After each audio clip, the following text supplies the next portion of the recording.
Es en el testimonio de los que pertenecemos a Cristo que se autentifica la fuerza sanadora de la Eucaristía. Es en la comunidad de los discípulos reunidos en torno al Maestro que se hace vida y se hace carne su mandamiento que resuena en cada Eucaristía. Hagan esto en memoria mía. ¿De qué memoria se trata? ¿Cuál es la memoria que nos pide Jesús que hagamos en cada Eucaristía?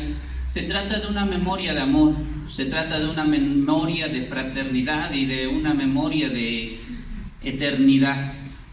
Es la misma manera como Jesús nos amó hasta el fin, hasta entregar su vida, su cuerpo, su sangre en la cruz. La memoria de su amor renueva nuestra fe y despierta nuestro amor y sacude cualquier egoísmo y ritualismo, porque la cena del Señor es la que va convirtiendo nuestra vida en un pan de Dios para la vida del mundo.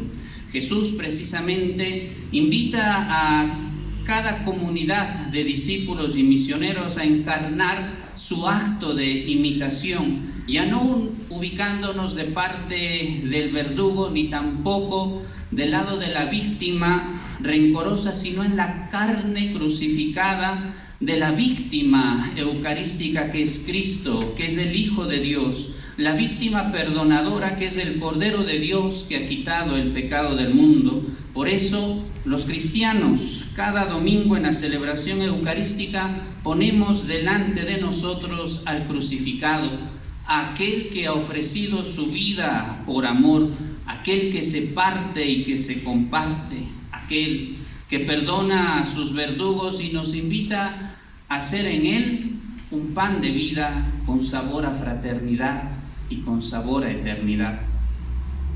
Monseñor Alfredo José Espinosa Mateus, arzobispo de Quito y primado del Ecuador, nos enseña que la Eucaristía es fuente de comunión, es fuente de fraternidad y también es fuente de profecía, porque el profeta de Dios no es aquel que cierra sus ojos para imaginarse un futuro irreal, sino aquel testigo de Dios que cree y crea fraternidad, que cree y crea fraternidad, desde el encuentro real con Jesucristo en la Eucaristía. El testimonio profético de Monseñor Leonidas Proaño nos impulsa a seguir construyendo comunidades cristianas, fraternas y en salida. Su credo de fraternidad nos sigue inspirando a decir aquí, ahora, creo en el ser humano, creo en el hermano, creo en la fraternidad, creo en la comunidad, desde donde nuestro corazón lo tenemos levantado hacia el Señor.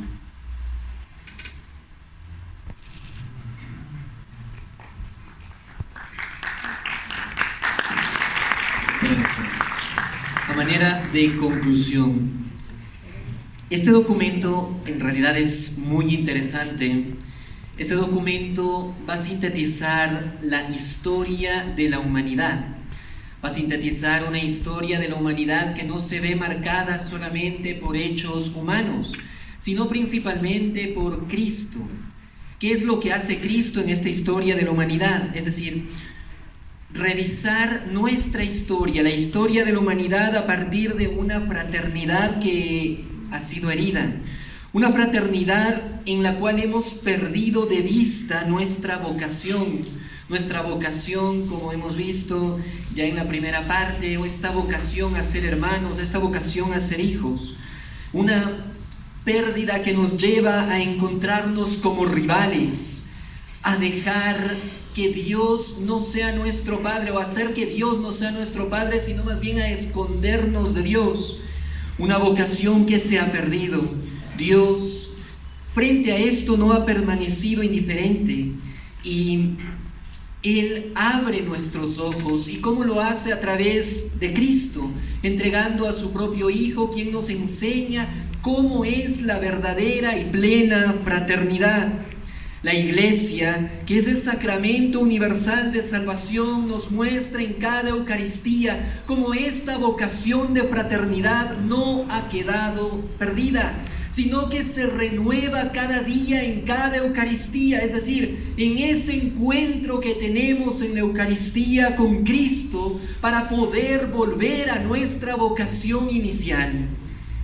El dolor que hay en el mundo, el dolor que vivimos todos los días, el dolor que nos atormenta, tiene hoy una palabra en la Iglesia.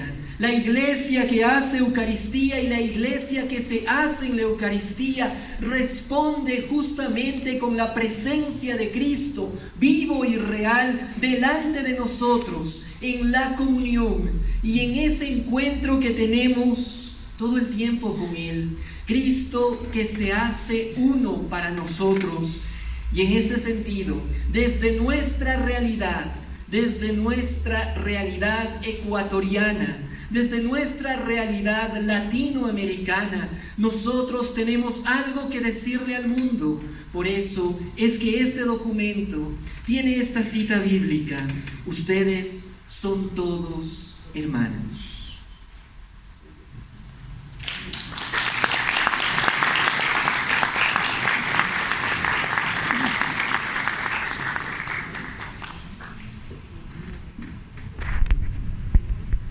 Para poder aterrizar el documento base y encarnarlo en nuestras realidades de parroquias, de grupos apostólicos, colegios, familias, se han elaborado unas guías de estudio que, siguiendo el ejemplo de las asambleas sinodales que muchos de nosotros realizamos en las parroquias, nos va a permitir encarnar de mejor manera este documento. El documento base tiene 3 capítulos, cada capítulo tiene 3 subtemas, es decir, en total hay 9 subtemas. Por cada subtema se ha elaborado una guía de estudio. Proponemos seguir el siguiente esquema. Vamos a tener 11 preparaciones. La primera preparación vamos a iniciarla con una Eucaristía y con un momento de adoración eucarística.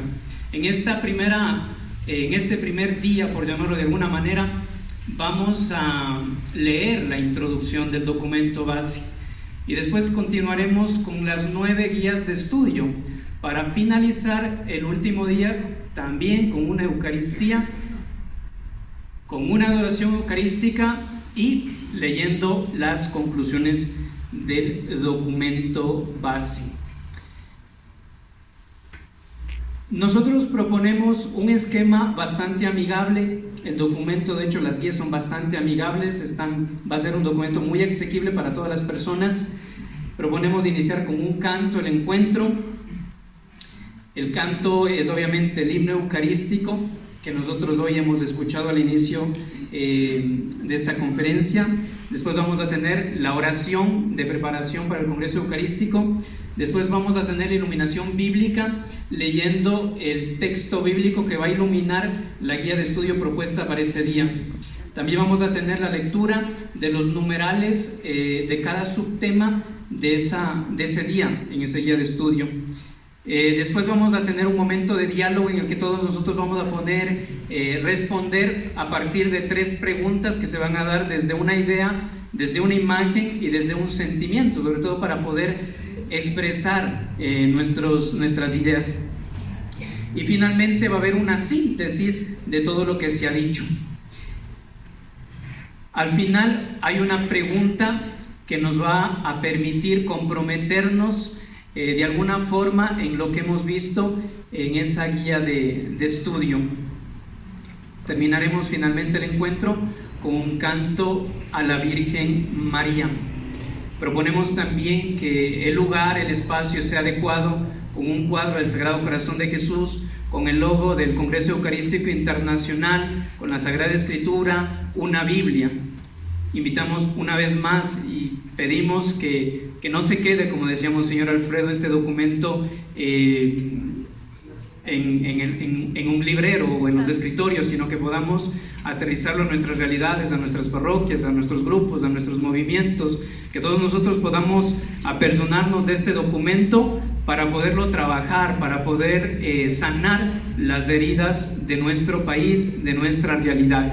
El valor es bastante módico, cómodo, solamente $1, entonces desde ya les animamos a lo que vayan saliendo, vayan comprando unos 10, unos 20, entonces muchas gracias.